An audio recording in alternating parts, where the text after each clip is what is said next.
ትንሣኤከ ለአመነ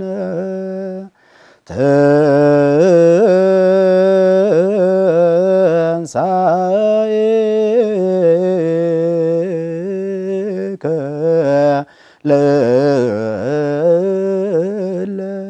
ለአመነ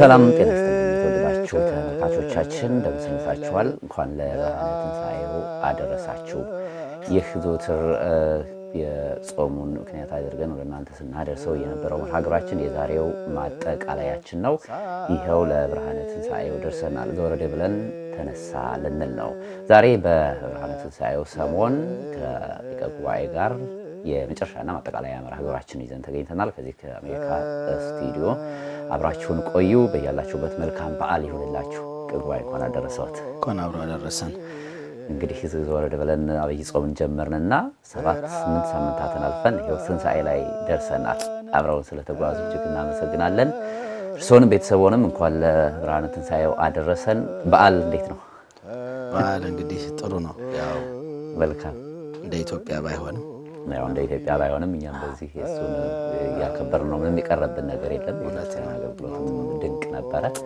እነሆ ዛሬ ደግሞ እንግዲህ ላለፉት ሳምንታት ጾም ሲከታተሉ ለነበረ ትምህርቶችም ሲከታተሉ ስለነበረ ስለ ጾሙ እያንዳንዱ እሑድ ሲያነሱልን ስለከረሙ ዛሬ ደግሞ ያው ትንሣኤውን እንዲያበስሩልን ነው የጋበዝነው እንጀምር እሺ በስመ አብ ወወልድ ወመንፈስ ቅዱስ አሐዱ አምላክ አሜን ክርስቶስ ተንሥአ እሙታን በአብይ ኃይለ ሥልጣን አሰሮ ለሰይጣን አጋዘው ለአዳም ሰላም ሚኢዜሰ ኮነ ፍስሐ ወሰላም እንግዲህ እንኳን ለጌታችን ለመድኃኒታችን ለኢየሱስ ክርስቶስ ብርሃነ ትንሣኤ በሰላም አደረሳችሁ ላለሁ አሜን እንግዲህ ትንሣኤው በዓል ያው በጣም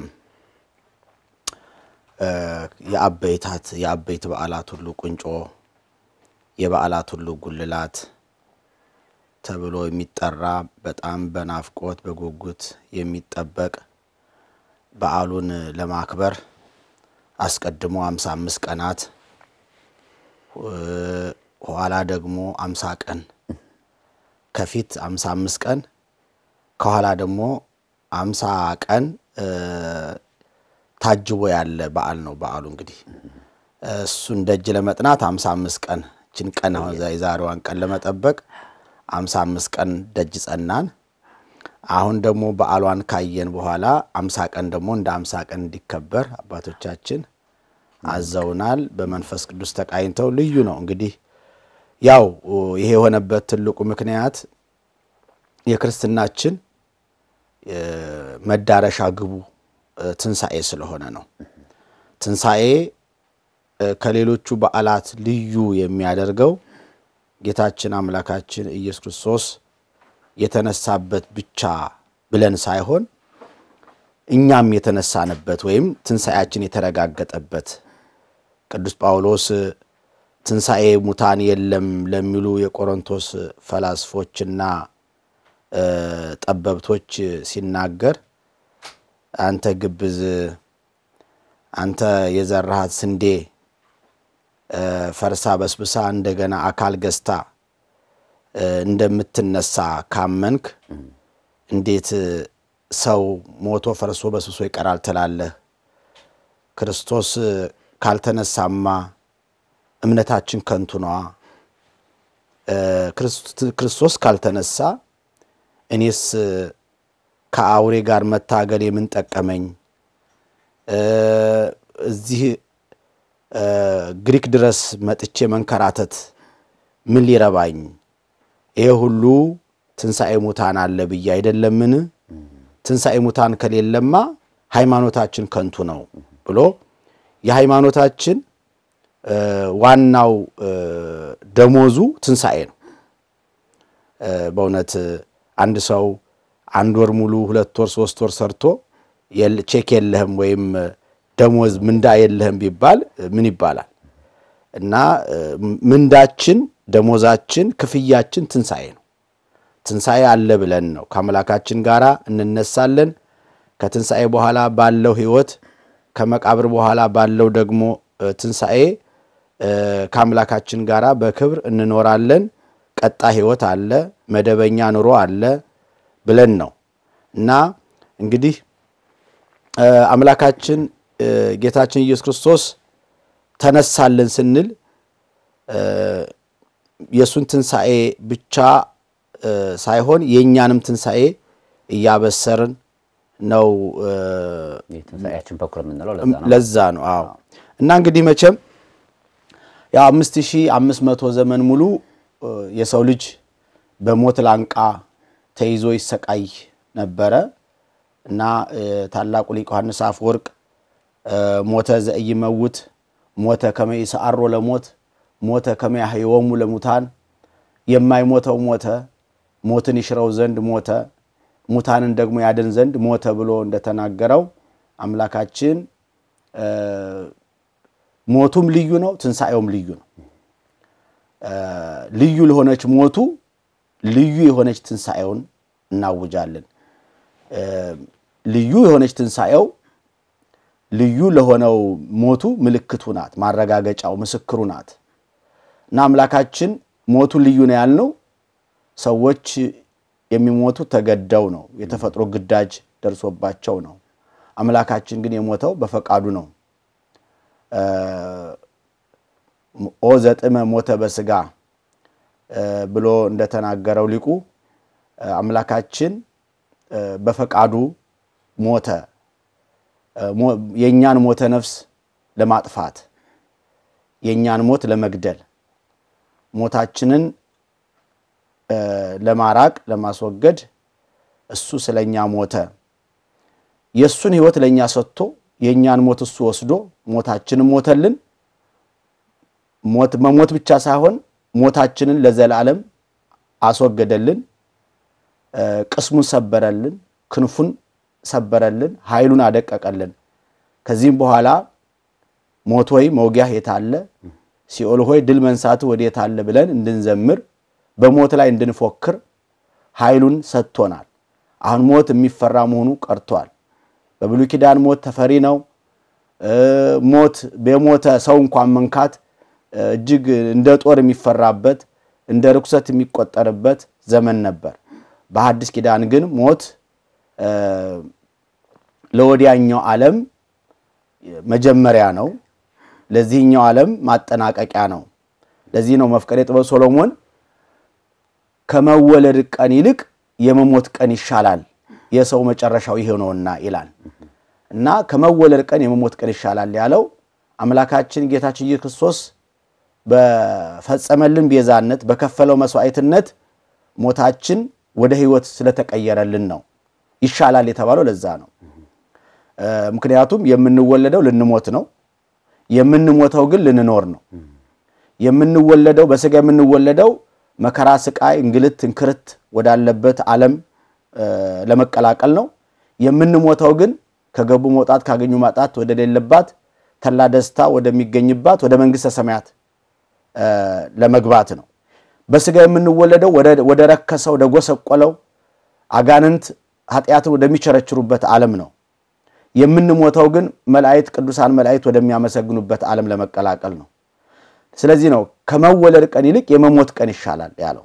ስለዚህ ሞታችንን ወደ ህይወት ሞታችንን ወደ ክብር የቀየረልን አምላካችን ጌታችን ኢየሱስ ክርስቶስ በመስቀሉ በከፈለው መስዋዕትነት ነው።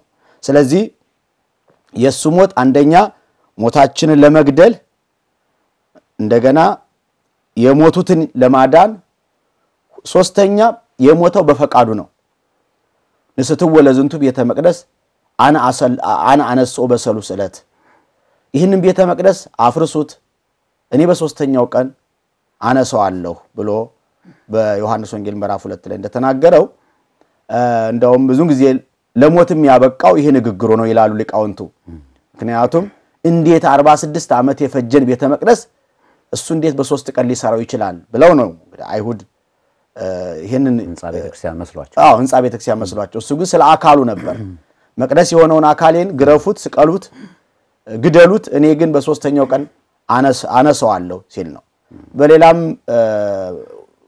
ቦታ ዮሐንስ ወንጌል ምዕራፍ 10 ላይ ነፍሴን ላኖራትም ለወስዳትም ላኖራትም ላነሳትም ስልጣን አለኝ ከኔ ማንንም አይወስዳትም ብሏል አዎ ስለዚህ አምላካችን የሞተው በፈቃዱ ነው ሐሳቡን ስንጠቀልለው ሞታችን ለመግደል ሞተልን ሞትን ይሽረ ዘንድ ሞተ እንዳለው በፈቃዱ ነው የሞተው ሙታንን ያድን ዘንድ ነው የሞተው 5500 ዘመን ሙሉ በሞተ ነፍስ ተይዘው ይሰቃዩ የነበሩ በሲኦል በረት ተዘግቶባቸው በእሳት አለንጋ ይገረፉ የነበሩ ነፍሳትን በሞቱ ሞታቸውን ወደ ህይወት ቀየረላቸው ከጨለማ ወደ ብርሃን ከሐሳር ወደ ክብር ከባርነት ወደ ነጻነት ከመርገም ወደ በረከት ከሲኦል ወደ ገነት አሻግሮናል ማለት ነው ስለዚህ አምላካችን ሞቱም የተለየች ናት ትንሳኤውም ደግሞ የተለየ ትንሳኤ ነው የሱ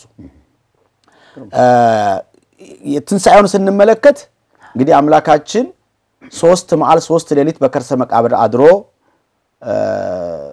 ሙስና መቃብርን አጥፍቶ ብርሃነ መለኮትን ተዋህዶ መግነዝ ፍቱልኝ መቃብር ክፈቱልኝ ሳይል ነው የተነሳው እንግዲህ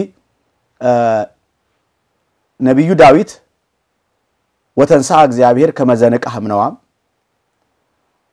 ወከማህያል ወህዳገወይን ይላል እግዚአብሔር ከእንቅልፉ እንደሚነቃ ሰው ተነሳ የወይን ስካር እንደተወሃያል ሰውም ተነሳ ይላል ነብዩ ዳዊት መዝሙር 77 ላይ እንግዲህ በዚህ ገጸ ንባብ ሁለት አብይ ነጥብ እናያለን አንደኛ ከእንቅልፍ የሚነቃ ሰውና የወይን ስካር የተወውን ሰው እንደምሳሌ አንስቷል ነብዩ አምላካችን የተነሳው ከእንቅልፉ እንደሚነቃ ሰው ነው ስለዚህ ሞትን እንቅልፍ እንዲሆነ ያደረገው እሱ ብቻ ነው በእውነት ምክንያቱም ያንቀላፋ መነሳቱ አይቀርም መንቃቱ አይቀርም የሞተም መነሳቱ አይቀርም ነው ስለዚህ ልክ ሞት በእንቅልፍ የተመሰለበት ምክንያት አሁን ለምሳሌ እንቅልፍ አለመተኛት አይቻልም ሰው ከሆኑ ዘንድ እቸስ አለመተኛት አይቻልም ሰው አልተኛም ቢል አይችልም አለመሞትም አይችልም ስለዚህ እንቅልፍ የሞት ታናሽ ወንድም ነው ይላሉ አባቶቻችንና ሰው በእንቅልፍ ውስጥ የሚደረገውን ነገር ማወቅ አይቻልም የሞተ ሰውም ያ ሰውነቱ ስጋው ነፍሱ ልታውቅ ትችላለች ያው ነፍሱ የተለይታለች ነገር ያው ስለሆነች ስጋው ግን የሚደረገውን ነገር ምንም አያውቅም ስለዚህ በእንቅልፍ ይመሰላል ለዚህ ነው ከእንቅልፉ እንደሚነቃ ሰው ተነሳ ከእንቅልፉ የሚነቃ ሰው እንቅልፉ ሲጨርስ ነው የሚነሳው አምላካችንም ወዲያው ሞቶ ወዲያው መነሳት ይችል ነበር በተአምር ምንም ይከለክለው የለም ወዲያው ሞቶ ወዲያው መነሳት ይችላል 3 ቀን ለምን ቆያል እንደሆነ ብዙ ሚስጥር አለ አንደኛ ትንቢቱ ምሳሌው እንዲፈጸም ነው አንደኛ ቀደም ሲል በሶስተኛው ቀን እነሳለሁ ብሎ በነቢያት ትንቢት አናግሯል እሱም ራሱ በቅዱስ ወንጌሉ ወደ ኢየሩሳሌም ይወጣለው ይሰቅሉኛል ይገሉኛል ለካህናት አለቆች አሳልፈው ይሰጡኛል ይገሉኛል በሶስተኛው ቀን እነሳለሁ ብሏል አሁንም በቤተ መቅደሱም የመሰለው በሶስተኛው ቀን መቅደሴን ሰውነቴን አስነሳዋለሁ ብሏል ይሄ ትንቢት ይደርስ ይፈጸም ዘንድ ነው ሌላው ዮናስ በከርሰ ባህር ውስጥ 3 መዓል 3 ሌሊት አድሮ እንደወጣ ሁሉ አማናዊ ዮናስ ኢየሱስ ክርስቶስ 3 መዓል 3 ሌሊት በከርሰ መቃብር አድሯል ይሄ ምሳሌው ነው እንደውም ጌታችን በማቴዎስ ወንጌል ምዕራፍ 12 ላይ አመንዝራ ትውልድ ምልክትን ይሻል ከዮናስ በቀር ሌላ ምልክት አይሰጠውም ብሏል እሱ በባህር ሆድ ውስጥ 3 መዓል 3 ሌሊት እንዳደረ የሰው ልጅ ወልደ ጓለማያው ክርስቶስም በከርሰ መቃብር 3 መዓል 3 ሌሊት ያድራል ብሎ ተናግሯልና ይሄ እንዲደርስ ነው ሌላው ሙስና መቃብርን ማጥፋስ ስላለበት ሙስና መቃብር ማለት በመቃብር ውስጥ ፈርሶ በስብሶ መቅረትን ያስወግድልን ዘንድ የግድ መቀበር ነበረበት ስለዚህ በመቃብር ውስጥ ያለውን ጥፋት ያድን ዘንድ ወይም በመቃብር ውስጥ የመሞትን መፍረስ መበስበስን ያርቅ ዘንድ መቀበር ነበረበት። ወይቱሁቦ ለጻድቅከ ይርአይ ሙስና ጻድቅህ ጥፋትን ያይ ዘንድ አትተውም ተብሎ በዳዊት መዝሙር ትንቢት ተነግሮ ነበርና ጻድቅህ ጥፋትን ያይ ዘንድ ማለት መፍረስ መበስበስን ያይ ዘንድ አትተውም ተብሎ ትንቢት ተነግሮ ስለነበረ ሙስና መቃብርን ለማጥፋት አምላካችን ተቀበረ። ምንድነው በዚህ በትምህርተ ቡዓት ላይ አንዱ አካል ወዲህ ተቀበረ ወዲህ ደግሞ ከመቃብር አፍአ ነው ብለው ለሰው ይነግሩታል። ይህ እንዴት መሆን ይቻላል ብሎ ልብ ሊመረምረው ቃል ይናገር አይቻልም ብለው ሊቃውንት ይናገሩ። እንግዲህ ያው አንዱ አካል ወዲህ በከርሰ መቃብር አደረ ወዲህ ደግሞ በዘማነ ኪሩብ ኖረ ብለው ለሰው ይነግሩታል። ይሄ ከማመን ውጪ ሊመረመር ሊተረጎም አይችልም። ይሄ ምክንያቱም ያው አንዱ አካል ነው። ያው አንዱ አካል ሳይከፈል በመቃብር ውስጥ ነበረ እንደገና ደግሞ በኪሩቤል ጀርባ ደግሞ ነበረ። ይሄ ድንቅ ነገር ነው በእውነትና ስለዚህ አምላካችን 3 መዓል 3 ሌሊት በከርሰ መቃብር አድሮ ሙስና መቃብርን አጥፍቶ ብርሃነ መለኮቱን ተዋህዶ መግነዝ ፍቱልኝ መቃብር ክፈቱልኝ ሳይል በኃይሉ በስልጣኑ ተነሳ ነው ምንለው። ለዚህ ነው እንግዲህ ቅድም መግቢያችን ላይ ክርስቶስ ተንሥአ እሙታን በአብይ ኃይል ወስልጣን አሰሮ ለሰይጣን አጋዞ ለአዳም ሰላም እምይእዜሰ ኮነ ፍስሐ ወሰላም የሚለውን ይሄ በዓለ 50 በጠቅላላ የሰላምታ መለዋወጫ እንዲሆን አባቶቻችን ወስነዋል። እንግዲህ ምናልባት አንዳንድ ጊዜ ገጸ ንባቡ ረዘም ስለሚል አጠር አድርገው ክርስቶስ ተንሥአ እሙታን ሲል በአማን ተንሣ ይላል ያኛው። በተለይ በሌሎቹ በግሪክም በሌሎችም ይሄ ነው ሰላምታቸው። የኛ ብቻ አይደለም። አሁን እንዴት አደርክ እንዴት ዋልክ እንዴት ሰነበትክ የሚለው ይቀርና መጀመሪያ ክርስቶስ ተንሥአ እሙታን በአማን ተንሣ ይላል። ሙሉንም ደግሞ ክርስቶስ ተንሥአ እሙታን በአብይ ኃይል ወስልጣን አሰሮ ለሰይጣን አጋዞ ለአዳም ሰላም እምይእዜሰ ኮነ ፍስሐ ወሰላም። ይሄ ነው ክርስቶስ በታላቅ ኃይልና ስልጣን ከሙታን ተለይቶ ተነሳ። ሰይጣንን አሰረው አዳምን ነፃ ወጣው። ከዛሬ ጀምሮ ሰላም ሆነ ደስታና ሰላም ተደረገ ማለት ነው ቅዱስ ያሬድ ነው የተናገረውና ስለዚህ ክርስቶስ የተነሳው በኃይሉ በስልጣኑ በፈቃዱ ነው እና እንደውም የትንሳኤውን ልዩ ከሚያደርገው አንዱ የአምላካችን ትንሳኤ አስነሽ የሚሻ አይደለም። ለምሳሌ እና አልዓዛር ትንሳኤ አለ አስነሽ ያስፈልገዋል። አልዓዛር ቢነሳ በራሱ ስልጣን በራሱ ፈቃድ አይደለም። ስለዚህ አምላካችን ከነሱ ትንሳኤ የተለየ ነው። በኃይሉ ነው የተነሳው። ወተንሳይኩ በስልጣኔ ባህቲቴ በብቻ ስልጣኔ ተነሳው ይላል። አንሰ ሰከብኩ ወኖምኩ ወተንሳይኩ እስመ እግዚአብሔር አንሳአኒ እኔ ተኛሁ አንቀላፋሁ ተነሳሁ እግዚአብሔር አስነሳኝ ይላል። አሁን እኔ ተኛሁ አንቀላፋሁ ተነሳሁ አለና እግዚአብሔር አስነሳኝ ማለት አንድም እግዚአብሔርነቴ ጌትነቴ አምላክነቴ መለኮታዊ ኃይሌ አስነሳኝ ማለት ነው። ምክንያቱም የተነሳው በመለኮታዊ ኃይሉ ነው እንጂ ሰው ፍጡር ሩቅ ብእሲ መነሳት አይችልም። ቢነሳም በእግዚአብሔር ኃይል ካልሆነ መነሳት አይችልም። አምላካችን ያ ሰውነት መለኮት የተዋሃደው ሰውነት ስለሆነ ሰውነቱ በመለኮታዊ ኃይል ነው የተነሳው።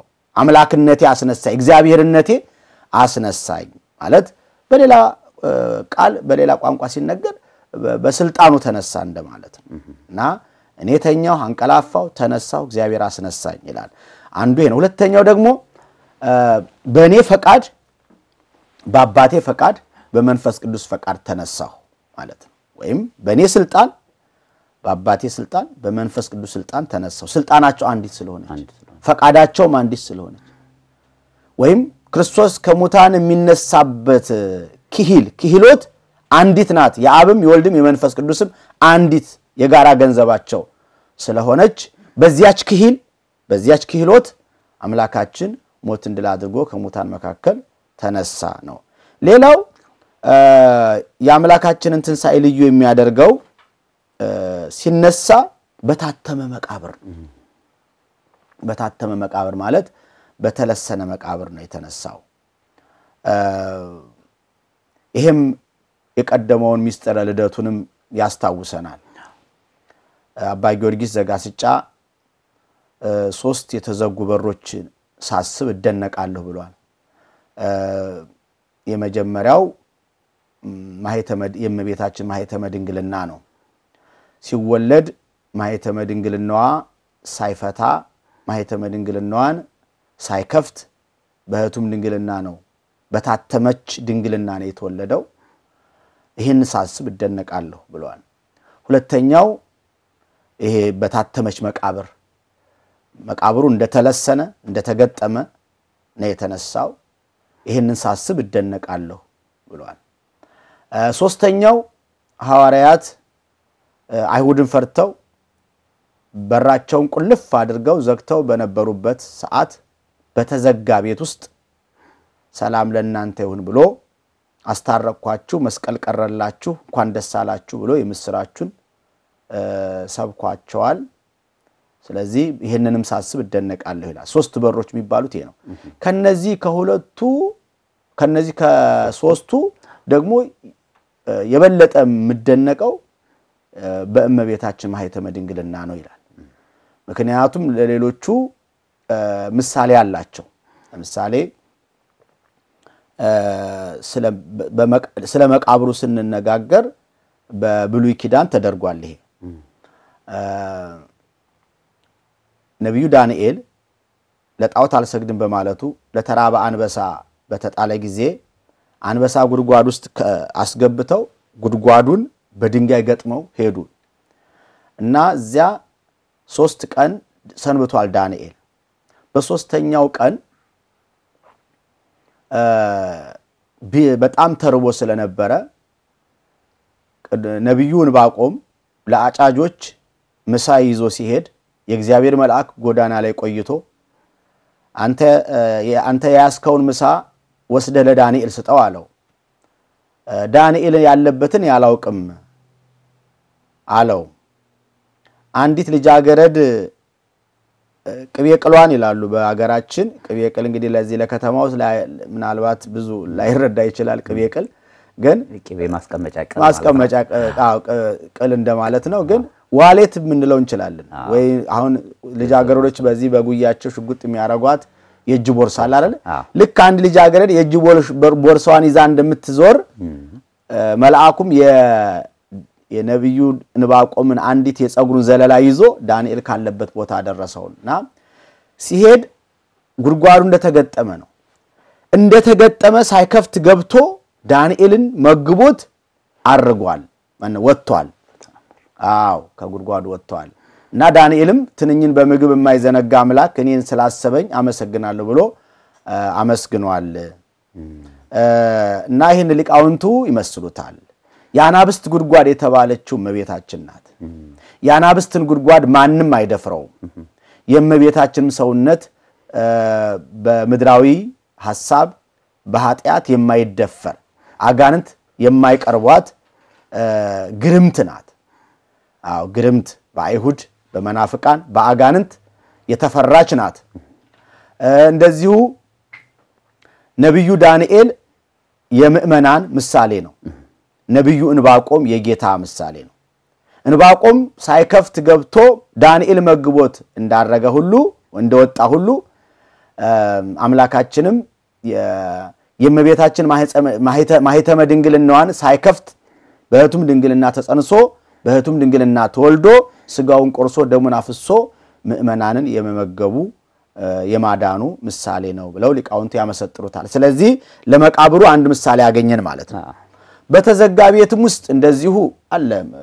ለምሳሌ የእግዚአብሔር መልአክ ቅዱስ ጴጥሮስን ሰንሰለቱ ሳይከፈት በሩ ሳይከፈት በተዘጋ ቤት ነው ይዞት ይወጣው ማንንም ሳይከፍትለት እንግዲህ እና ስለዚህ ይሄ ምሳሌ ስላለ የእመቤታችን ግን አምሳያ የለውም አምሳያ የለውም በፊትም በኋላም የለውም ከሷ በፊትም በድንግልና ጸንሳ በድንግልና የወለደች የለችም ከሷም በኋላም ለዘላለም አይኖርም ስለዚህ የሷ ይደነቃል የበለጠ ብሎ አባ ጊዮርጊስ ዘጋስጫ ይናገራል ማለት ነው ስለዚህ ይሄ አንዱ መለያ ነው ሶስተኛው ትንሳኤው ልዩ የሚያደርገው ዳግም ሞት የሌለበት ትንሳኤ ስለሆነ ነው ወይ ይረክቦ ዳግም ሞት ይላል ቅዱስ ጳውሎስ ዳግመኛ ሞት የለበትም ይላል ሌሎች ቢሞቱ ማን ነው ቢነሱ አልዓዛር ቢነሳ ያው ዳግመኛ ሞቷል ሌሎቹም ለምሳሌ ጌታችን በተሰቀለ ጊዜ 500 የሚሆኑ ሙታን ተነስተው ነበር እነሱ ቢነሱም ዞሮ ዳግመኛ ሞት ይጠብቃቸዋል ማለት አምላካችን ግን የሞተውም አንድ ጊዜ ነው ስለዚህ ከተነሳም በኋላ ዳግመኛ ሞት አይሞትም ማለት ነው ስለዚህ ይሄ ልዩ ያደርገዋል ሌላው አራተኛ ትንሳኤ ዘጉባኤን አይጠብቅም ሌሎቹ ቢሞቱ ትንሳኤ ዘጉባኤን ይጠብቃሉ ለመነሳት አምላካችን ግን ትንሳኤ ዘጉባኤን አልጠበቀም በሶስተኛው ቀን ተነስቷል ማለት ነው እንደገናም ትንሳኤው የኛን ህይወት የኛን ትንሳኤ የሚያረጋግጥ ነው ለምሳሌ አልዓዛር ቢነሳ ሌሎች ቅዱሳን ኤልሳዕና ኤልያስ ሙት ቢያስነሱም ለትምህርት የእግዚአብሔር ድንቅ ሥራ ለመመስከር ለተአምራት ለተክሳጽ ነው እንጂ ለዓለም ሁሉ ህይወትን የሚሰጥ ትንሳኤ አይደለም የነሱ ትንሳኤ ያምላካችን ትንሳኤ ግን ለዓለም ሁሉ ህይወትን የሚያድል ትንሳኤ ስለሆነ ልዩ ነው ስለዚህ አምላካችን ትንሳኤ ከሁሉም የተለየ ነው በጣም ግሩም ከተጠያቂዎችን በዚህ በማብራሪያ ውስጥ ስላነሷቸው ነው እኔም በየስከታተል የነበረው እንደው ጎላ እንዳደርጉት ፈልጌ ነው አሁን ክርስቶስ የትንሳኤያችን በኩር ነው እንላለን የኛ በሞቱ እንደሞት እንደው በትንሳኤው እንተባበራለን እንላለንና የኛ ትንሳኤ እንዴት ነው በዚህ ውስጥ ሊረጋገጥ የሚችለው የኛ ትንሳኤ ክርስቲያኖች ትንሳኤ ከክርስቶስ ትንሳኤ ጋር እንዴት ሊመሳሰል ይችላል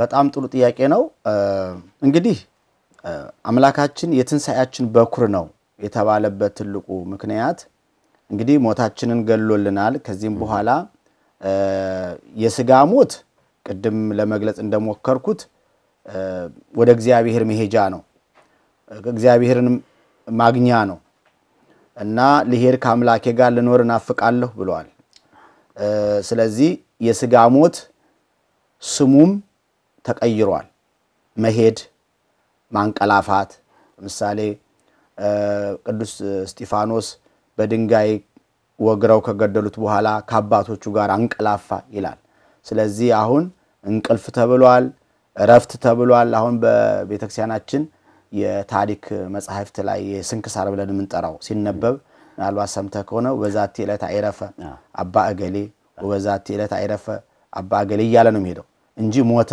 አይባልም እና ራሱ ስያሜው ራሱ እረፍት ነው ማንቀላፋት ነው አይረፈ ነው ምክንያቱም ከዚህ ከመከረኛው ዓለም ከበሽተኛው ከጎስቋላው ዓለም ተገላገለ አረፈ ምንድነው አንድ ነብዩ ዳዊት የተናገረው አለ አይደለ በዚህ በጸሎተ ፍትሐት ላይ ዘወትር ነፍሴ ሆይ ወደ እረፍትሽ ተመለሺ የሚል እግዚአብሔር መልካም አድርጎልሻልና ከሞትም አድኖሻልና የሚል አንድ የዳዊት መዝሙር ገጸ ንባብ አለ ወደ እረፍትሽ ተመለሺ ነው ወደ እረፍት እኛ ክርስቲያኖች ስንሞት ወደ እረፍታችን ነው የምንመለሰው ምክንያቱም ወአይመሩ ከመፈላሲ ወነግድ እሙንቱ እነዚያ በዚህ ዓለም መጻተኛና እንግዳ እንደሆኑ አመኑ ይላል ዕብራውያን ምዕራፍ 11 ላይ በዚህ ዓለም እንግዶች ነን አድሮ ያጆች ነን ስለዚህ ወደ እረፍት መመለስ ማለት ወደ መደበኛው መኖሪያችን ለነሳ ሀገረነ ዘውስተ ሰማይ እኛስ ሀገራችን በሰማይ ነው ብሎ የቅዱስ ጳውሎስ ስለዚህ መደበኛው መኖሪያችን መደበኛው ኑሯችን በላይ በሰማይ ስለሆነ ወደ አንድ እንግዳ ለሆነ ጉዳዩ ሄዶ ልክ ወደ በኋላ ጉዳዩን ሲጨርስ ወደ መኖሪያው እንደሚመለስሉ እኛም ይቻለም የመስራ ቤት ናት ስለዚህ የሥራ ጊዜያችንን ጨርሰን እድሜያችን ሲያበቃ ልክ ለምሳሌ አንድ በመስሪያ ቤት 11 ሰዓት አይደለም 5 ላይ ሲለቀቅ ወደ መኖሪያው ይሄዳል ልክ ለኛም አሁን እቺ 40 ዓመትም 30 ዓመትም 20 ዓመትም 80 90 ዓመትም እቺ የሥራ ሰዓት ናት የሥራ ሰዓት ናት ያቺ የሥራ ሰዓት ስትሞላ ወደ ቤታችን እንደምንመለስ እኛም ክርስቲያኖች የዚህ እንግድነት ዘመናችንን ስንጨርስ ወደ መደበኛው ቤታችን በሰው እጅ ወዳልተሰራው ቅዱስ ጳውሎስ እንደተናገረው በሰው እጅ ወዳልተሰራው የሰው እጅ ያልተጠበበበት ብርሃናማ ዓለም ብርሃናማ መኖሪያ የቅድስና ዓለም ስላለን ወደዚያ የምንመለስበት ነው ስለዚህ ይሄንን በር የከፈተልን አምላካችን በትንሳኤው ነው ስለዚህ አምላካችን ከሞት ሲነሳ ቅድም እንዳልኩት ዳግም ሞት በሌለበት ሰውነት በአዲስ ሥጋ ነው የተነሳው በአዲስ ሥጋ ማለት ሥጋው ተለውጦ ሌላ ሥጋ ማለት አይደለም አዲስ ሥጋ ማለት ግን የቀድሞው የሚራብ የሚጠማ የሚደክም የሚያንቀላፋ ነው አይደለ ግን ከሞት በኋላ ይዞት የተነሳው ሥጋ ግን ባህሪው ተለውጧል ማለት የማይራብ የማይጠማ የማይደክም የማያንቀላፋ አድርጎት ነው የተነሳው በአዲስ ሥጋ ነው የምንለው ይሄንን ነው እንጂ ይሄ የሥጋ ቅርጹ ምኑ ተለውጧል ማለት አይደለም አካላዊ ገጽታው ይለወጣል ማለት አይደለም ግን ያ የቀድሞ የሥጋን ጠባይ የሥጋን ባህሪ ተለውጦ አዲስ ነባቢ ቃል ቃዋሚ አካል ይዞ ነው የተነሳው ነው ወደፊት ይሄ እኛ የምንነሳው እንዲህ አይነት ትንሳኤ ነው ለፊትም ቢሆን በትንሳኤ ዘጉባኤ በቀዳሚ ንፋተ ቀርን ይትጋቡ ጸበለ ሥጋ ዘተዘርወ ውስተ ኩሉ አጽናፈ ዓለም ወበዳግም ንፋተ ቀርን ይሰፋ አይጽንት ምስለ ሥጋ ወደም ወበሳልስ ንፋተ ቀርን ይትነሱ ጻድቃን ወኃጥአን ከመቅጽበተ አይን ይላል በመጀመሪያው ቀንደ መለከት የተበታተኑ አጽሞች ይሰበሰባሉ በሁለተኛው ቀንደ መለከት ያ የተሰበሰበው አጽም ትኩስ ወይ ከውን በርነ ፍጹም ይላል ትኩስ በድን ትኩስ ሬሳ ይሆናል በሶስተኛው ቀንደ መለከት ጻድቃን ኃጥአን ሳይል ሁሉም እንደ አይነ ጥቅሻ መግነስ ፍቱልን መቃብር ክፈቱልን ሳይሉ ይነሳሉ በትንሳኤ ዘጉባኤ እና ትንሳኤው ግን የየቅል ነው የተለያየ ነው ኃጥአን የግብር አባታቸውን ሰይጣንን ዲያብሎስን መስለው ጨለማ ለብሰው ጨለማ ተጎናጽፈው ይነሳሉ ጻድቃን ደግሞ አባታቸው መምህራቸው ፈጣሪያቸው ክርስቶስን መስለው ብርሃን ለብሰው ብርሃን ተጎናጽፈው ከፀሐይ 7 እጅ አብርተው ይነሳሉ ይላል አካሉ ያው ነው ያ አካል አሁንም ቢሆን ይዘኑ ምን ነሳው አካል የማይራብ የማይጠማ የማያንቀላፋ የማይደክም መውደቅ መነሳት የሌለበት ራበይ ጠማኝ ዘቅዝቁኝ አንተርሱኝ ቆረቆረኝ ጎዝጉዙልኝ የማይል መዓዛው የማይለወጥ እጠውኝ የማይል አብሉኝ አጉርሱኝ የማይል ብርሃናማ አካል ብርሃናዊ አካል ነው ይዘን ምን ነሳው ቃዋሚ አካል ነው ቃዋሚ አካል ማለት የማይለወጥ የማይናወጥ አካል ይዘን ምን ነሳው ይህንን አካል ለዚህ አካል አርአያ የሆነን በኩር የሆነን አምላካችን ነው ስለዚህ አምላካችን በትንሳኤው ትንሳኤያችንን አወጀልን በትንሳኤው ትንሳኤያችንን ባረከልን ምንለው ለዛ ነው ስለዚህ እኛም እሱን አርአያ አድርገን በኩር አድርገን እንደሱ እንነሳለን ነው በሩን የከፈተልን እሱ ነው ስለዚህ የትንሳኤ ፋና ወጊያችን እሱ ነው ለዛ ነው በጣም ግሩም ምናልባት እኛው የቀደም ማድረግ ነበረብኝ ግን እስኪ ትንሽ ወደ ኋላ መለስ ስላርገውትና ሊቀ ጉባኤ የትንሳኤዋን ዕለት እንያት እስኪ ያቺ በ6 ሰዓት ሌሊት ምን ተከናወነ በዛች በከርሰ መቃብር ውስጥ ክርስቶስ እንዴት ነው እስኪ ትንሳኤውን በአይነ ህሊናችን እንመልከተው አው እንግዲህ አምላካችን የተነሳው ያው በመንፈቀ ሌሊት ነው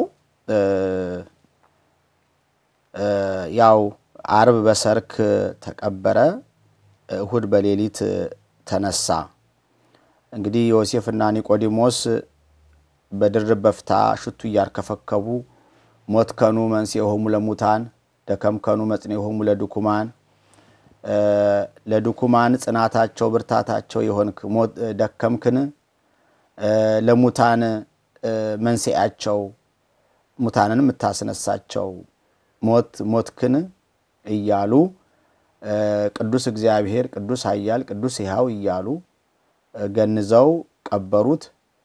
ያው ከቀበሩት በኋላ ኒቆዲሞስ ለራሱ ባሳነጸው መቃብር በአዲስ መቃብር ነው የቀበሩት። ያው እንግዲህ ይሄም እግዚአብሔር በኪነ ጥበቡ ያደረገው ነገር ነው። ምናልባት ሰው በተቀበረበት ወይም በተርታ መቃብር ቢቀበር ኖሮ አይ አንድ ልክ እንደ ኤልሳ የኤልሳ አጽም በነካው ጊዜ አትኩሱ ሬሳ እንደተነሳ አይ የሆነ የጻድቅ አጽም ነክቶት ምናልባት ተነስቷል ብለው ትንሳኤው በገዛ ስልጣኑ በፈቃዱ ለመነሳቱ እንዳይጠራጠሩና ትንሳኤውን ላለማመን ምክንያት እንዳያገኙ በማያጠራጥር በማያወላውል መልኩ በአዲስ መቃብር ነው የተቀበረው። ይሄ አንዱ ነው። ሌሎችም ምክንያቶች ይኖራሉ። ዞሮ ዞሮ አምላካችን 3 መዓልት 3 ሌሊት በከርሰ መቃብር አድሮ በመንፈቀ ሌሊት ተነስቷል። እንግዲህ አይሁድ የሚገርመው ነገር መቃብሩና ትልቅ ድንጋይ ከገጠሙ በኋላ ያማል በቃ ብሏቸው በወታደር እንዲጠበቅ አድርገው ነበር። የሚያሳዝነው ጌታችን አምላካችን ኢየሱስ ክርስቶስ እነሳለሁ ሲል ሰምተው ስለነበር እነሳለሁ ብሎ ነበርና ያ መሳሐቲ እንዳይነሳ ብለው እናስቀረው ብለው አዎ በዛ በትልቅ ድንጋይ ገጥመውበት ሄዱ። በጣም ሞኞች ናቸው። አንደኛ እንደው ማንንም ሰው ሊረዳው የሚችለው ከሞት የተነሳ ያንን ድንጋይ ማንከባለል ያቀተዋል ብሎ ማሰብ በጣም የሚደንቅ ሞኝነት ነው በእውነትና ያማል በቃ ብሏቸው በወታደርም አስጠብቀው ነበር። ነገር ግን አምላካችን ቅድም እንደተናገርኩት በታተመ መቃብር ነው የተነሳው። በኋላ ግን ያው ሴቶቹ አስቀድሞም ከመከራው አልተለዩትምና እርጥብ መስቀል ተሸክሞ ከሊጦስጥራ ወደ ቀራንዮ በሚጓዝ ጊዜ አንዱ በጥፊ አንዱ በውጢ አንዱ በጡጫ በርግጫ እያሉ ሲያሰቃዩት ባይናቸው ተመልክተው ወዮ ለኔ ባደረገው እያሉ ያለቅሱ የነበሩ ሴቶች ነበሩ። እንደገና ቅዳሜ ማታ ደግሞ ያው በእነሱ ረፍት ቀን ነው። በቅዳሜ ቀን ከቤት መውጣት ከባድ ነው። ገበያዎቹ ሊዘጋሉ እና በአይሁድ ልማድ ደግሞ በሶስተኛው ቀን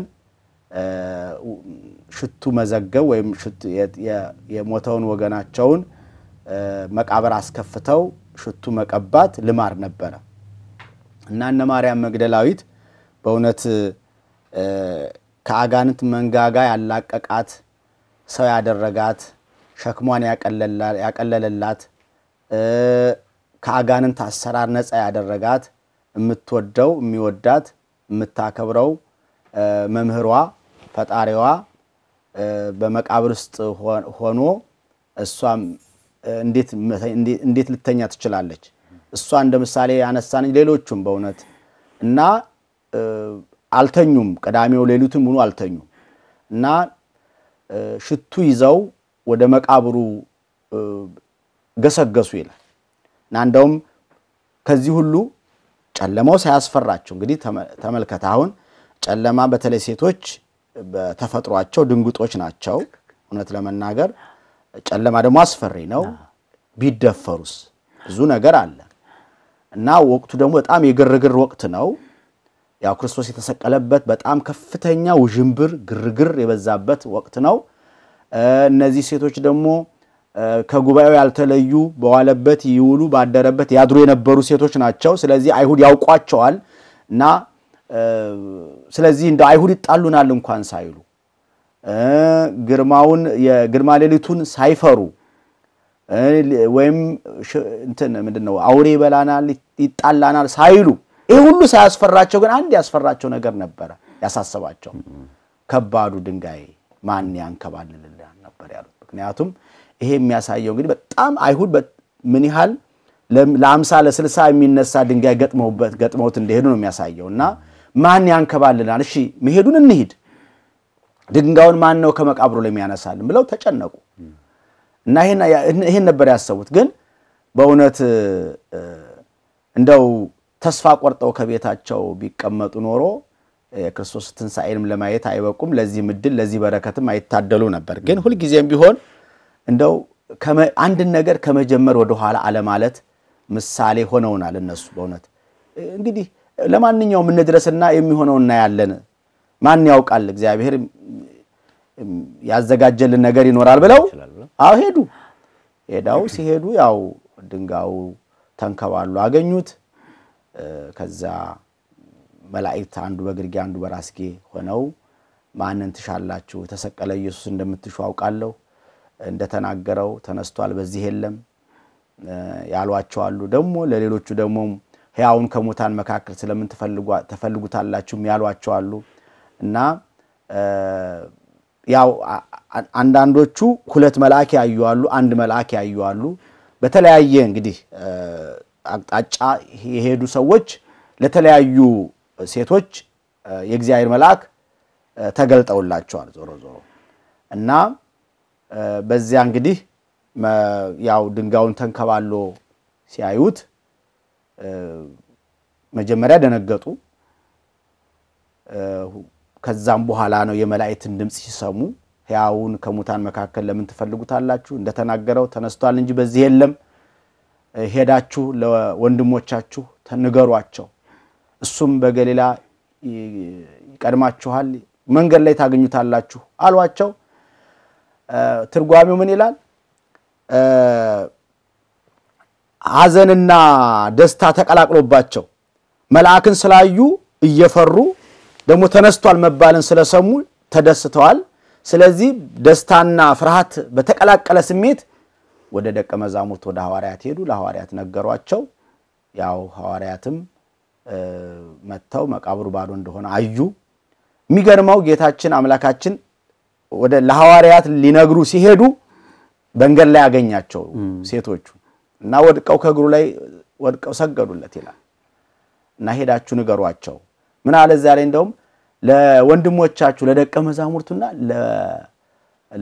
ለቅዱስ ጴጥሮስ ንገሩት አላቸው ይላል እና በጣም ይሄንን እንደቦነት ስናስብ እንደነቃለን ቸርነቱ አሁን ከሌሎቹ ደቀ መዛሙርት ስሙን ጠርቶ ለጴጥሮስ ንገሩት ማለቱ ምንድነው ለበሽሽቅ አይደለም አንተ ዶሮ ሳይጮህ ብትክደኝ ያው እኔ ተነሳው ለማለት አይደለም ትንሣኤን ንገሩት ለሱ እንግዲህ ከደቀ መዛሙርት መካከል የጌታን ትንሣኤ ያየው መጀመሪያ ያየው ቅዱስ ጴጥሮስ ሐዋርያ ቅዱስ ጳውሎስም ተናግሯል አንደኛ ቆሮንቶስ ምዕራፍ 15 ላይ መጀመሪያ ለኬፋ ከዛ ደግሞ ለሐዋርያት እንደገና ለ500 ወንድሞች ተገለጠላቸው ይላል ከሁሉም ለማንስ ኬፋ የተባለው ጴጥሮስ ከሁሉም ለማንስ ለኔ ጭንጋፍ ለሆንኩ ደግሞ ኋላ ታየኝ ይላል ቅዱስ ጳውሎስ እና መጀመሪያ ትንሣኤውን ያየው የገለጠለት ለቅዱስ ጴጥሮስ ነው ትንሣኤው መታረቂያ እንጂ መበሻሸቂያ አይደለም አምላካችን እንግዲህ አይዞህ ተነስቼልሃለሁ ደስ ይበልህ ታረቅያለሁ ለማለት ነው እና በዚያ መልኩ ቅዱስ ጴጥሮስ በእውነት ከፈጣሪው ፍጹም ምህረት ፍጹም ይቅርታ እንዳገኘ ያረጋገጠው ወንድሞቹ ጓደኞቹ ትንሣኤውን ሳያዩ እሱ በማየቱ ነው በዚህ ደስ ብሎት ፈጣሪውን አመስግኗልና በዚያ መልኩ ነው እንግዲህ ትንሣኤውን ለሴቶች የገለጠበት ምክንያት ምንድነው ስንል መጀመሪያ በነገራችን ላይ ትንሣኤውን መጀመሪያ እንደው ከሌሎች አንፃር ለሴቶች ለቅዱስ ጴጥሮስ ተገለጠ እንበል እንጂ መጀመሪያ ትንሣኤውን የገለጠው ለእናቱ ነው ለእመቤታችን መጀመሪያ ምክንያቱም እንዴት እንዳሳለፈች ያውቃል እቺም እመቤታችን ወዲህ ሴት ናት ወዲህ ደግሞ በጣም ርህሪተ ልቡና ይላታል አባ ጊዮርጊስ እጅግ ርህሪት ናት ለውሻ የሚራራ አንጀት ያላት በጣም ሩሩ ስለሆነች ርህራሄ በተሞላው ልቡናዋ ምን አይነት ሐዘን እንዳሳለፈች ያው አረጋዊ ስምዖንም ተናግሯል። በልብሽ ሰይፍ ያልፋል ብሎ ተናግሮ ነበርና ከባድ የሐዘን ፍላጻ ልቧን ከፍሎ ሰንጥቆ ልቧ እየደማ ነበር እና እንቅልፍ አላየችም። ስለዚህ ከተያዘባት ምሽት ጀምሮ ዛሬ አሁን ወደዚህ ወሰዱት ሲሉ ወደዛ ስትሄድ አሁን ደግሞ ወደዚህ ወሰዱት ሲባል ወደዛ ስትሄድ እሷም እንደ ልጇ እንዲሁ ሌሊቱን ሙሉ ስትንከራተት አሁን ወደ ጲላጦስ ሲወስዱት ወደ ጲላጦስ ስትሄድ ወደ ሄሮድስ ሲወስዱት ወደ ሄሮድስ ስትሄድ እሷም ወዮ ልጄ እያለች ከእሾሁ ከጭንጫው ከድንጋው ላይ እየወደቀች እግሮቿ በእሾህ እየተወጉ ጉልበቷ እየተጋጋጠ እየቆሰለች እሷም ልክ ክርስቶስ በመስቀል ላይ መከራ እንደተቀበለ እሷም እኩል መከራ ተቀበላለች በእውነት እና ስለዚህ መከራውን አንደኛ የተሳተፈች በዋናነት በቀዳሚነት እሷ ስለሆነች ደግሞ እናት ናትና እናት ሲወለድም ያያት እሷን ነው እንደገናም ደግሞ ሊሞት ሲል መጨረሻ ያያት እሷን ነው ሲነሳም መጨረሻ ማን ነው መጀመሪያ ያያት እሷን ነው ስለዚህ ይሄ ትርጓሜ የሚያሻው አይደለም እኛም እንኳን ፍጡራኑ ደካሞቹ ምን ጊዜም ቢሆን መጀመሪያ ማየት ምን ፈልገው እናትን ነው አሁን ለምሳሌ እዚህ በውጭ ሀገር ኖረን ወደ ሀገር ቤት ብንሄድ በእውነት መጀመሪያ አንድ ልጅ ማየት የሚችለው የሚፈልገው እናቱን ነው በእውነት እናቱን ሳያይ ምንም እናት ናት እናትን ሳይሆን መጀመሪያ ያየችው እመቤታችን ቀጥሎ ነው ሴቶቹ ያዩት ከዛ ቅዱስ ጴጥሮስ እንግዲህ ይሄ ያለ ምክንያት አይደለም ምክንያትም አለው ፍቅር ብቻ አይደለም ማለት ነው ፍቅር ብቻ በእናትነቷ ብቻ ሳይሆን ትልቅ ሚስጥር አለው አንደኛ በሴት ምክንያት የወደቀውን ዓለም በሴት ምክንያት እንዳነሳው በሴት ምክንያት የረከሰውን ዓለም በሴት ምክንያት እንደቀደሰው በሴት ምክንያት የተረገመውን ዓለም በሴት ምክንያት እንደባረከው ለማጠየቅ ነው ለማስረዳት ነው ስለዚህ ዓለም የጠፋው ሴቲቱ ባመጣችው ስህተት ነው ስለዚህ ዓለምም የዳነው ሴቲቱ እመቤታችን ቅድስት ድንግል ማርያም በወለደችው መድኃኒት ነው ስለዚህ ኃጢያትን በገባበት አስወጣው በሴት በኩል የገባውን በሴት በኩል አስወጣው እና ይህም ደግሞ በእውነቱ ለሴቶቹ ካሳ ነው ይላሉ አባቶቻችን ሴት ምክንያት ስህተት ናት ይያሉ ከወንድ እኩል ርስት አይገባትም ይያሉ ክብር ይቀንሱባት ነበር ሴት ልጅ በብሉይ ኪዳን ከወንድ እኩል አትታይም ስሟ እንኳን በዘር ሐረግ እንኳን የመቆጠር እድል የላትም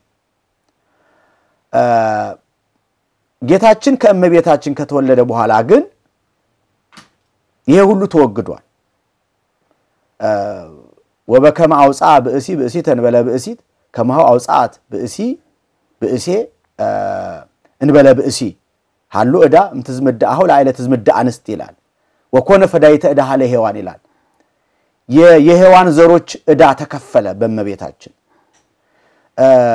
ምንድነው የመጀመሪያው ሰው የመጀመሪያዋን ሴትን አስገኘ እንደገና ሁለተኛዋ ሴት ደግሞ ዳግሚት ሔዋን ደግሞ ዳግማዊ አዳምን አስገኘች የመጀመሪያው ሰው አዳም ያለ ሴትን አስገኘ ዳግማዊት ሔዋን ደግሞ እመቤታችን ያለ ወንድን አስገኘች ያለ ወንድን አስገኘች ስለዚህ እዳ ተከፍሏል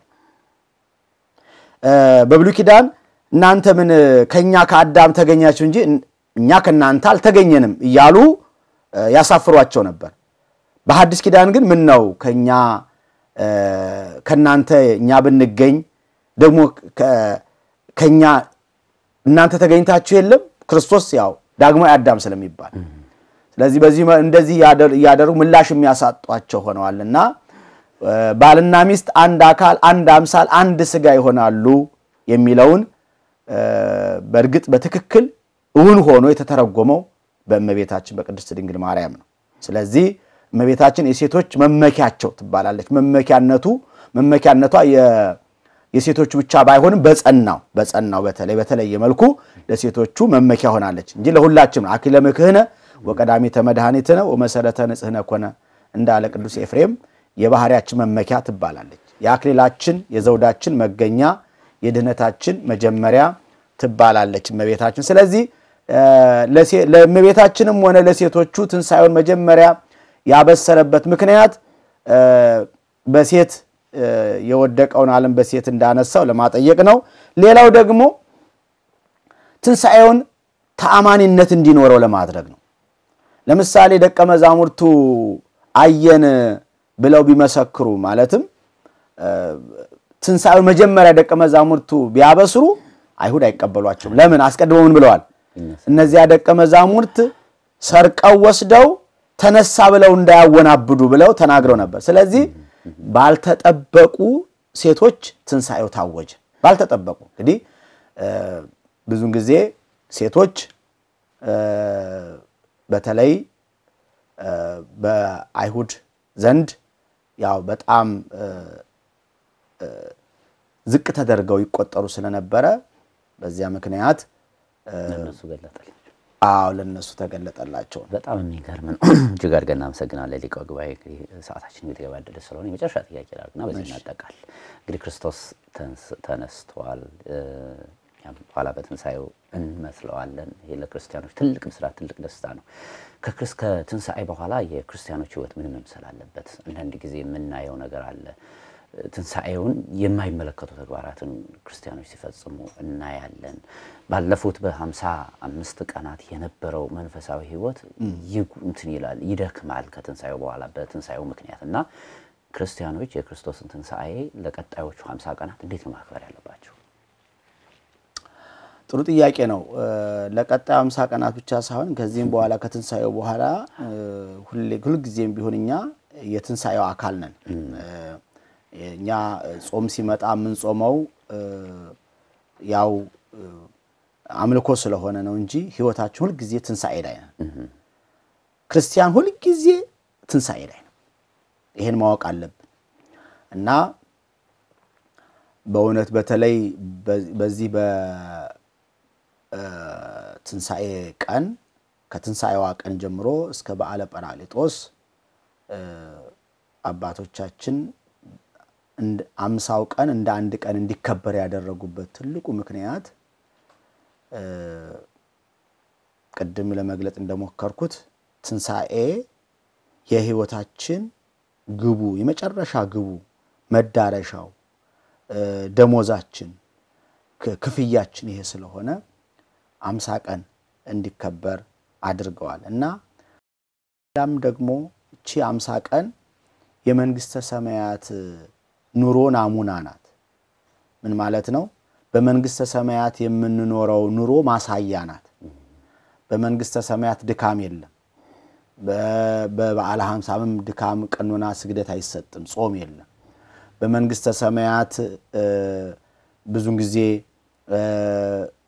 እርዛት የለም፣ ረሃብ የለም፣ ጥማት የለም፣ መውደቅ መነሳት የለም። ልክ በበዓለ 50ም ልክ እንደዚሁ ከዝማሬ ከምስጋና ከቅዳሴ በስተቀር ሌላ ንስሐ መውደቅ መነሳት ስግደት ጾም እነዚህ መሳሰሉ አይሰጡም። ስለዚህ ልክ እንደ አንዲት ቀን እንደ አንዲት ሰንበት ነው የሚቆጠሩት 50 ቀናት እና ከዚህ የተነሳ በዚህ በትንሣኤው ወር ክርስቲያኖች ከኛ ምን ይጠበቃል የሚል ጥያቄ ቢነሳ ከያንዳንዳችን የሚጠበቀው አንደኛ ሕዋሳችን እንዲነሳ ያስፈልጋል። ቅዱስ ጳውሎስ ምን አለ? አሮጌው ሰውነታችሁ ከክርስቶስ ጋር ተሰቅሏል፣ አዲሱን ልበሱ፣ አዲሱን ስጋ ልበሱ ብሎ የለ። ስለዚህ አሁን ሰውነታችን መነሳት አለበት ማለት አሁን አይኖቻችን ለበጎ ነዳያንን በርህራሄ ለማየት የጨለሙብን የሞቱብን አሉ፣ አይኖች ያሉን አለ። እግራችን ወደ ቤተ እግዚአብሔር ለመገስገስ ወደ ቤተ ክርስቲያን ለመገስገስ እግራችን ሙት ይሆነብን እንኖራለን። ጆሮአችን የሕይወት ቃል ወንጌልን ለመስማት የተዘጋብን እንኖራለን አንደበታችን አፍንጫችን በአጠቃላይ ሕዋሳቶቻችን ሁሉ ለበጎ ሥራ ለመልካም ለጽድቅ አገልግሎት ስለ እግዚአብሔር ክብር ብለን ለመኖር ሰንፈዋል እነዚህ ሁሉ እንግዲህ ሕዋሳቶቻችንን ከሞቱበት እንዲነሱ ያስፈልጋል ስለዚህ አይኖቻችን ይነሱ ጆሮቻችን ይነሱ በአጠቃላይ ምውት የሆኑ አካሎቻችን በክርስቶስ ትንሣኤ ሊነሱ ይገባል ይሄ ማለት አምላካችን እኛ ለኃጢአት ሞተን ለጽድቅ እንኖር ዘንድ ነው የተሰቀለው ይሄ ማለት ምንድነው ለኃጢአት መሞት ለጽድቅ መኖር ማለት የሞተ ሰው እንደማይሰማ እንደማይለማ ሁሉ አንድ ክርስቲያንም ለኃጢአት ልክ የማይሰማ የማይለማ መሆን አለበት ኃጢአት ስሩኝ ብትል እንኳን እምቢ የሚል አካል ሊኖረው ይገባል ክርስቲያን ለጽድቅ መኖር ማለት ደግሞ ለጽድቅ ሕያው የሆነ እንደሚንቀሳቀስ ሁሉ ለጽድቅ ሥራ የምንንቀሳቀስ የምንበረታ የምንተጋ መሆን አለብን ስለዚህ በዚህ በበዓለ 50 ክርስቲያኖች ብዙን ጊዜ ሁሉ ጊዜ እንላለን በብዙ መምህራንም ተነግሯል በእውነት ግን እኛ ከዚህ ልማዳችን መውጣት ግን አልቻልንም አሁን በዚህ በበዓለ 50 እንደውም የበለጠ ሰው ከተደረገለት በኋላ እግዚአብሔርን ማመስገን ይገባው ነበር አሁን ሞታችን ተገደለልን መርገማችን ተወገደልን ቀንበራችን ተሰበረልን ኃጢአታችንን ሻረልን ነውራችንን አንከባለለልን ሰው አደረገን ከአካሉ ደመረን ጌትነቱን አካፈለን መለኮታዊ ባህሪውን አካፈለን እያል በመንዘምርበት ሰዓት ብዙዎች ወደ ምግቡ ነው የሚያደሉት አሁን በበዓለ 50 ጉባኤያት ይቀዘቅዛሉ ቅዳሴ ላይ የሚገኙት ምእመናን በጣት ቁጥራቸው በጣም ያነሰ ነው ቆራቢዎች አይኖሩም እና በጣም እኔ በእውነት አንዳንድ ዚማ ቤተክርስቲያን እንዳትመጡ በበዓለ 50 ተብሎ የታወጀ እስኪመስል ድረስ አሁን አውደ ምሕረቶች ጭር ይላሉ ለምን ይሄ ለምን ሆነ የበለጠ ነው እንጂ ማመስገን ያለብን እንደውም የምስጋና ጊዜ ነው በቤተክርስቲያን በደንብ ነጫጭ ልብስ ለብሰን ጻዕዳ መስለን ደስታችንን መግለጥ ያለብን በቤተ መቅደሱ ነው በዝማሬ ነው እንጂ አሁን እንግዲህ ከፈታሉ ሬስቶራንቱ ሆቴሉ መጨናነቅ ነው እንግዲህ ይሄ በእውነቱ በእኛ በክርስቲያኑ ዘንድ መሆን የለበትም እና ልክ የታሰረ አንድ በሬ ከእስራ ሲፈታ እንደው ገና ሳይመርጥ ያገኘውን ምሾሁን ምኑን እንደሚነጭ እንደሚግጥ እንደዛ እንደው ዘሎ ምግብ ላይ መውደቅም አይገባም ክርስቲያኖች ነን በሕግና በሥርዓት ምንኖርነን በተቻለ መጠን ረጋ ብለን አዎ በጾም የደከመ ሰውነት መጠገን አለበት መለምለም አለበት ይሄንን መቼም አንወቅስም ነገር ግን መንፈሳዊ መግቦቱንም ሳንዘነጋ ነፍሳችንንም አብረን መመገብ ይኖርብናልና ከቤተ መቅደስ ሳንለይ በዝማሬው በአገልግሎቱ በቅዳሴው ሳንለይ በሥርዓት በሆነ መልኩ መመገብ ደስታችንን ማጣጣም ይገባናል እንጂ ልክ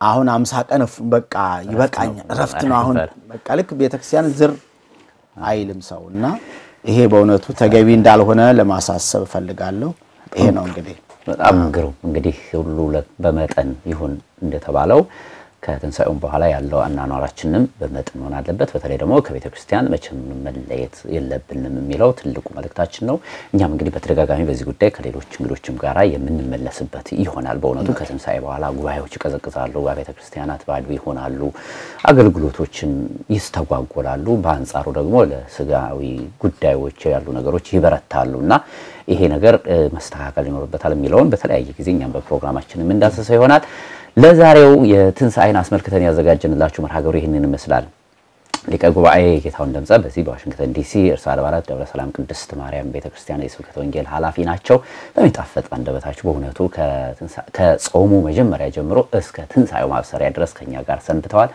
ሊቀ ጉባኤ እጅግ አድርገን እናመሰግናለን በእውነቱ ቃላት የለንም ታሪክ ነው የሰሩት እግዚአብሔር ያክብረልን እግዚአብሔር ይስጥልን